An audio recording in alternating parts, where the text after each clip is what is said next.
Reviews యూఎస్లో ఉన్న వాళ్ళు ఇక్కడ చెప్పింది ఇది సినిమా కాదు, ఏమనాలి అని పారిపోతున్నాడు. అంత చెత్తగా ఉందట. దానికి తోడు పృథ్వీ సగం లేపేశాడు సినిమాని. చిరంజీవి ఆ కాంపౌండ్ ఈ కాంపౌండ్ అని మాట్లాడి చెత్తగా మాట్లాడి అతను సగం లేపేశాడు. ఈ కాంట్రవర్సీల మధ్యన నలిగిపోయినా కూడా సినిమా బాగుంటే ఆడద్దు. పుష్పలాగా సినిమా బాగోలేదు. సో ఇది ఓవరాల్గా సినిమా బాగోలేదు అనేది మిగతా రివ్యూలు చూసి చెప్తున్నారు యాక్చువల్గాను.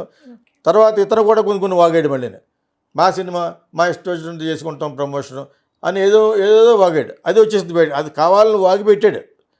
ఎవరు ఇలాగ వాగాడు, ఇటువంటి వాగుడు గురించే నీకు అపోజిషన్, ఇతనికి అపోజిషన్ ఎవరు? విజయ్ దేవరకొండ.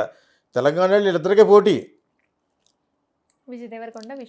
ఈ మధ్యలో వచ్చినట్టు వాళ్ళు లటక్కన వచ్చిన వాడు ఎవరో తిల్లు, అదే దేవుడు మీకు మధ్యలో రామాయణంలో పిడకల వేటలాగా వచ్చినవాడు అతను ఒకడు. అప్పుడప్పుడు వస్తూ ఉంటాడు. సో వీళ్ళ ముగ్గురు ఈ ట్రయాంగిల్ అనమాట. నేను గమనించింది సుమా.